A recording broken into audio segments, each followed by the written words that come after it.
Aujourd'hui, nous allons parler d'un sujet bouleversant, profond et rarement expliqué. Pourquoi le Mahdi émigrerait-il, quittant sa famille, sa maison et toute sa vie pour entrer dans son destin? Avant de commencer, je vous invite à vous abonner à la chaîne Témoins d'Allah, la chaîne qui éclaire les mystères des prophéties et de la spiritualité. Et j'aimerais rappeler à nos frères et sœurs de France, de Belgique, de Suisse et du Canada, vous faites partie des communautés les plus présentes ici. Alors cliquez sur s'abonner pour ne rien rater. Entrons maintenant dans ce sujet bouleversant. Pourquoi le Mahdi serait-il poussé à tout abandonner? Quelle force pourrait l'arracher à sa propre vie? Le premier signe, le déracinement intérieur. Le premier signe ne ressemble jamais à ce que l'on imagine. Il n'y a pas de lumière qui descend du ciel, pas de voix qui résonne dans la nuit, pas de miracle visible. Le chemin du Mahdi commence dans un silence si subtil que personne ne peut le deviner. C'est une rupture intérieure, légère au début, presque imperceptible, mais qui ne cesse de grandir jusqu'à devenir impossible à ignorer. Pendant des années, il vit avec un sentiment étrange. Il est présent dans un lieu, mais son âme, elle, se tient ailleurs. Comme si une partie de lui marchait toujours en décalage, incapable de s'ancrer vraiment dans le sol qu'il foule chaque jour. Il aime sa famille, profondément. Il respecte son environnement, les gens, les traditions, tout ce qui a façonné son existence. Pourtant, malgré cet attachement sincère, quelque chose bouge dans son cœur, comme une mer intérieure que rien ne parvient à apaiser. Les autres pensent qu'il est simplement pensif, réservé, un peu rêveur, mais ce qu'il ressent n'a rien d'un simple état d'âme. C'est une tension qu'il appelle ailleurs, une invitation intérieure qui semble lui dire « Tu n'es pas destiné à rester ici ». Ce déracinement ne vient pas de lui. Il ne l'a pas cherché. C'est une préparation invisible, discrète, mais puissante. Bien avant qu'il ne découvre son identité, bien avant qu'il ne comprenne sa place dans les événements de la fin des temps, une force supérieure commence déjà à agir dans sa vie. Les gens autour de lui ne remarquent rien. Mais en lui, les fondations de son existence se modifient imperceptiblement. Les choses auxquelles il tenait perdent peu à peu leur éclat. Les lieux qui réconfortaient autrefois deviennent étrangement étroits. Même les habitudes qui structuraient ses journées s'effritent, sans explication. Il perd certains amis, pas par conflit, mais par éloignement naturel. Les discussions qui l'intéressaient autrefois deviennent fatigantes. Il se sent étranger même parmi ceux qui l'aiment sincèrement. Il se surprend à contempler le monde avec un regard nouveau, comme s'il s'éveillait à une réalité que les autres ne perçoivent pas. Les repères qui paraissent essentiels à tout être humain, stabilité, confort, routine, n'ont plus la même importance. Un autre chemin s'ouvre en lui, mais il ne sait pas encore lequel. Cette transformation n'est jamais brutale. Elle se fait par petites touches, par nuances presque invisibles, mais elle est inévitable. Elle a un but. L'émigration du Mahdi ne commence pas par un départ physique. Elle commence bien avant, dans son cœur. C'est la première migration, la plus profonde, celle qui prépare tout le reste. Cela ne ressemble pas à un choix. C'est une force qui glisse en lui comme un vent discret, qui réoriente son âme vers quelque chose qu'il ne comprend pas encore. Il se sent attiré vers l'inconnu sans savoir pourquoi. Une part de lui se détache du monde matériel, non pas dans le rejet, mais dans une forme de libération. Il ressent parfois une paix étrange, parfois une inquiétude inexplicable, comme s'il avançait dans une brume dense. Mais cette brume n'est pas hostile, elle est protectrice. Elle empêche son esprit de voir trop tôt ce qui l'attend. Ce déracinement intérieur est le premier signe, la première épreuve, la première étape. C'est une mue silencieuse. L'ancien lui perd doucement sa place, tandis qu'un nouvel être se forme. Il ne comprend pas ce qui lui arrive, mais quelque chose en lui sait qu'il doit suivre cette sensation, même si elle le conduit loin de tout ce qu'il a toujours connu. La pression spirituelle qui l'oblige à partir. Il arrive un moment où le Mahdi sent que le monde autour de lui rétrécit. Non pas physiquement, mais spirituellement. Les espaces où il respirait autrefois deviennent trop étroits, trop lourds, comme si l'air lui-même se faisait rare. Il ne s'agit pas d'une peur, ni d'un désir de voyage, ni d'une envie d'échapper à quoi que ce soit. C'est un verrou qui se referme, lentement, méthodiquement, partout autour de lui. Les jours qui passent ne ressemblent plus à ceux d'avant. Une succession de petites fermetures s'enchaîne, presque discrètes, mais tellement constantes qu'elles deviennent impossibles à ignorer. Les opportunités qu'il espérait se dissipent les unes après les autres. Les projets qui semblaient solides se brisent sans raison. Les portes qui s'ouvraient automatiquement commencent à rester closes, comme si une force invisible lui bloquait le chemin. Il ne sait pas encore pourquoi, mais il sent que son environnement devient trop petit pour ce qui se prépare en lui. Chaque pas qu'il fait semble rencontrer une résistance. Chaque décision qu'il prend semble s'écrouler sous son propre poids. Rien ne fonctionne plus comme avant. Tout devient plus difficile, plus étouffant. Ce n'est pas le monde extérieur qui change, c'est son destin qui se rapproche. Même les relations familiales se transforment. Non pas dans la haine ou le conflit, mais dans une densité nouvelle. Il aime les siens et il l'aime. Pourtant, leurs mots, leurs attentes, leurs regards deviennent comme des chaînes. Ils veulent le voir rester ce qu'il a toujours été. Ils veulent qu'il continue d'avancer sur le chemin qu'ils connaissent. Mais en lui, un autre chemin se dessine, plus vaste, plus mystérieux, plus exigeant. Il se sent étranger chez lui, non pas parce qu'il rejette les siens, mais parce qu'il comprend, jour après jour, que ce foyer qui a été son refuge ne peut plus contenir ce que son cœur porte désormais. Il observe les murs, les objets, les visages qui l'ont vu grandir, et il ressent une étrange vérité. Tout ceci n'est plus son point d'arrivée, mais simplement l'endroit d'où il doit partir. Les nuits deviennent le théâtre de sa transformation. Il dort, mais son sommeil est traversé par une agitation silencieuse. Il se réveille sans savoir pourquoi, comme si on avait touché son âme. Il ne voit pas encore de signes précis, mais il sent une présence intérieure, une pression douce mais inflexible. Ses rêves ne sont plus les mêmes. Il l'appelle, le pousse, l'oriente vers un ailleurs qui ne cesse de revenir. Il tente d'ignorer ses sensations, de mener une vie normale. Mais plus il essaie, plus la pression spirituelle augmente. Elle n'a rien de violent, rien de brutal. C'est une certitude qui s'impose comme une évidence. S'il reste, il se perdra.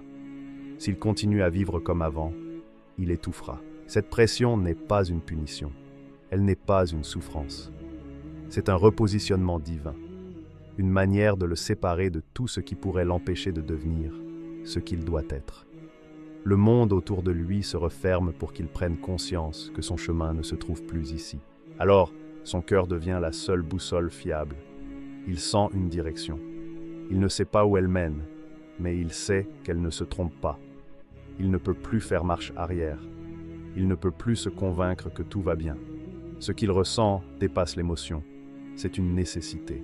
L'émigration, pour lui, n'est pas une décision mûrement réfléchie. C'est un appel, un élan irrésistible, une main invisible qui pousse doucement son dos. Il ne part pas pour fuir, il ne part pas pour chercher. Il part parce qu'il ne peut plus rester. Parce que le destin, lorsqu'il s'ouvre, ne laisse aucune alternative. Le sacrifice, quitter ceux qu'il aime. Il y a des départs qui ne ressemblent pas à des voyages. Ce sont des arrachements. Des décisions qui ne viennent pas de la volonté humaine, mais d'une force plus haute, plus exigeante. Pour le Mahdi, l'émigration n'a jamais été un changement de décor. C'est un sacrifice. Le genre de sacrifice qui se grave dans la chair, dans l'âme, dans les silences que personne ne voit.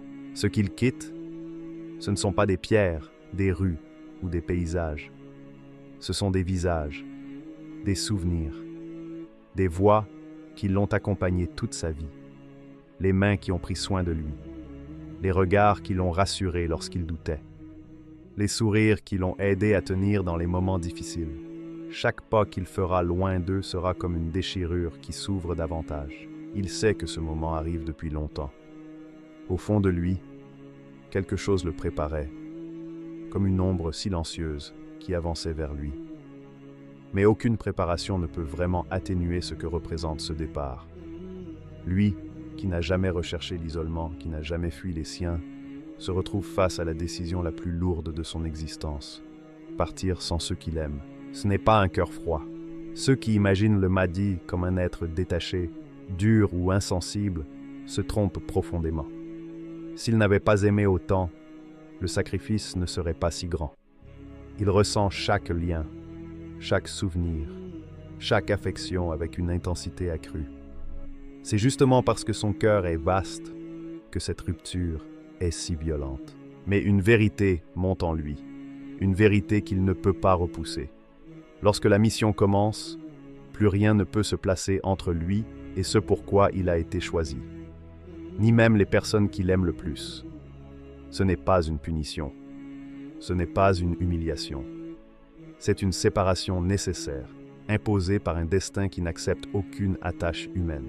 Il regarde les siens, peut-être une dernière fois, sans leur dire ce qu'il porte en lui. Comment le pourrait-il? Comment partager ce qui dépasse les mots? Il ne veut pas inquiéter, il ne veut pas blesser. Alors il garde son secret dans son silence. Un silence lourd, noble, chargé d'une tristesse que personne ne peut soupçonner. Et puis, vient l'instant où il doit partir. Ce n'est pas un moment grandiose. Il n'y a pas de discours, pas de gestes dramatiques, pas de larmes visibles. Il part comme partent ceux qui obéissent à une force plus grande qu'eux. Discrètement, humblement, le cœur en morceaux, mais le regard déterminé. Il ne se retourne pas. Non par dureté, mais parce qu'il sait que s'il regarde en arrière, même une seconde, ses pas se briseront. Il ne se détourne pas des siens par manque d'amour. Au contraire, il s'éloigne pour les protéger, pour ne pas attirer sur eux le poids d'une destinée qui n'est pas la leur. Il comprend que sa présence deviendrait un danger, une responsabilité qu'il ne pourrait pas porter. Et il sait que leur affection serait une ancre qui l'empêcherait de s'élever vers ce pourquoi il est fait. C'est dans cette douleur silencieuse que réside la preuve de sa sincérité. Quitter tout ce qui a construit son identité, abandonner ce qui apporte chaleur, sécurité et réconfort, c'est une épreuve que seuls les êtres préparés pour une mission exceptionnelle peuvent supporter. Il traverse ce moment comme on traverse un désert intérieur, seul, vulnérable, mais guidé par une lumière qui ne vacille jamais. Là, dans cette marche solitaire, dans ce choix qui brise et qui élève en même temps, se trouve la marque des élus, ceux qui acceptent de tout perdre pour accomplir ce qui les dépasse. L'exil, la construction du vrai Mahdi. L'exil n'est pas une fuite, ce n'est pas une disparition. C'est une renaissance silencieuse, orchestrée par la sagesse divine. Lorsque le Mahdi quitte tout, ce n'est pas pour s'effacer, mais pour être façonné. Dans ces terres inconnues, tout ce qu'il croyait être se dissout peu à peu. Les repères s'effacent, les voies du passé cessent, les liens se distendent. Il n'y a plus que lui et Allah. Et c'est précisément dans ce vide que commence la construction du véritable Mahdi. Dans l'exil, il apprend la profondeur de l'isolement. Non pas l'isolement qui brise, mais celui qui purifie. Il traverse la pauvreté, non comme une humiliation, mais comme un dépouillement volontaire. Il goûte l'incompréhension des gens, non comme une injustice, mais comme un rappel. Ceux qui portent un destin exceptionnel doivent d'abord être incompris. Les jours passent, et quelque chose en lui change. L'homme façonné par sa famille, par sa société, par ses expériences, disparaît peu à peu. Un cœur neuf se forme, un cœur que seule la main d'Allah touche et élève. Dans la solitude, il apprend l'humilité. Dans l'épreuve, il apprend la patience. Dans le silence, il apprend l'écoute. Et dans chaque difficulté, il découvre une lumière intérieure que seul un élu peut percevoir. L'exil devient une école, non pas une école de murs et de livres, mais une école où l'élève est brisé pour être reconstruit, où le maître est l'épreuve elle-même, où les cours sont faits de nuits longues, de prières murmurées et de larmes invisibles. Il devient un serviteur pur, un homme dont la force ne vient plus de son passé, mais de ce que Dieu dépose en lui pendant ces années d'ombre. Loin des attentes des hommes, loin du regard des proches, loin des traditions familiales et des pressions sociales. Il devient exactement ce qu'Allah veut, un leader humble, un cœur dépouillé, un esprit aiguisé par la vérité. Quand il reviendra parmi les siens, il ne sera plus l'homme qu'ils ont connu, il sera celui qu'ils attendaient sans le savoir, celui que le monde espérait, mais que personne n'aurait pu imaginer. L'exil n'aura pas été une absence, il aura été la forge du destin, le retour. L'homme que personne n'a reconnu devient l'homme que tous attendaient. Le temps de l'exil prend fin. Et lorsque Allah décrète que l'heure est arrivée, aucun voile ne peut retarder sa volonté. Le Mahdi se lève, non plus comme l'homme solitaire que le monde a laissé partir, mais comme celui que les siècles attendaient. Il revient, pas pour retrouver un foyer, ni pour renouer avec son passé. Son retour n'est pas celui d'un voyageur, c'est celui d'un élu, envoyé vers l'humanité entière. Il marche avec une certitude que rien ne peut fissurer. Cette conviction n'est pas née d'un enseignement humain. Elle n'est pas le fruit d'une lecture, d'un maître ou d'un héritage. Elle est une certitude qui vient d'en haut, ancrée dans son âme par celui qui connaît les secrets des cœurs. C'est cette lumière intérieure qui le distingue désormais de tous les hommes. Son cœur ne tremble plus. L'homme fragile, déchiré par l'exil, a disparu. À sa place se tient un guide dont la force ne vient ni de l'arrogance ni de la colère, mais d'une paix intérieure absolue. La paix de celui qui sait qu'il marche pour Allah et par Allah. Et autour de lui, une lumière se dégage, invisible pour ceux qui n'ont pas de foi, mais éclatante pour les cœurs sincères. Une lumière que les esprits reconnaissent, même si les langues se taisent. Une lumière que rien, ni la mécréance, ni la haine, ni les ténèbres du monde ne peuvent éteindre.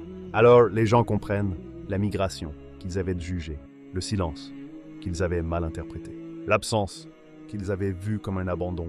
Tout cela était en réalité l'acte fondateur de sa mission. Sans l'exil, il n'aurait jamais été purifié. Sans la solitude, il n'aurait jamais été façonné. Sans la séparation, il n'aurait jamais été libéré des attentes humaines. Sans la migration, il n'y aurait tout simplement pas eu de Mahdi. Son retour n'est pas un retour parmi les hommes. C'est un retour vers son destin. Un destin que personne n'avait compris, mais que tout le monde, désormais, attend. Car celui qui revient n'est plus l'homme qui est parti. Il est l'oint de la fin des temps, le signe vivant de la promesse divine. L'homme que personne n'a reconnu devient enfin l'homme que toute l'humanité attendait. Il y a dans l'histoire du Mahdi quelque chose de plus grand que le destin d'un homme. Il y a la révélation d'un chemin qui ne ressemble à aucun autre. Un chemin de déracinement, de solitude, de séparation, mais aussi de lumière, de transformation et d'élection divine. Là où les hommes ne voyaient qu'un départ, Allah préparait un retour. Là où les gens pensaient qu'ils fuyaient, Allah l'élevait. Là où certains imaginaient un abandon, Allah construisait une mission, parce que le Mahdi n'est pas fabriqué par la société. Il n'est pas produit par une famille, un groupe, une école ou une idéologie. Il est façonné par Allah seul. C'est pour cela qu'il devait partir, perdre, s'éloigner, se briser même, pour renaître selon la forme voulue par celui qui l'a choisi. Et lorsque viendra son heure, lorsque le monde sera au bord du chaos, lorsque les nations trembleront et que les certitudes s'effondreront, un homme se lèvera, un homme que personne n'aura vu venir, un homme que beaucoup auront sous-estimé, un homme que certains auront même méprisé. Mais cet homme portera dans son regard la lumière de l'exil, dans sa voix la force de l'épreuve, et dans son cœur la sagesse de celui qui a marché seul avec Allah. Alors le monde comprendra que l'exil du Mahdi était le début de son couronnement, comprendra que ses pertes étaient en réalité des fondations, comprendra que ce que les yeux voyaient comme une faiblesse était en vérité la préparation du plus grand guide de la fin des temps. Et toi qui écoutes cette histoire, souviens-toi d'une chose. Allah ne façonne jamais un destin exceptionnel, dans le confort, dans la facilité ou dans la lumière. Il le forge dans l'ombre, dans le silence, dans l'incompréhension. Ainsi le Mahdi reviendra, non pas comme un étranger, mais comme la réponse que la terre attendait depuis des siècles. Et lorsque son nom résonnera, l'histoire elle-même changera de direction.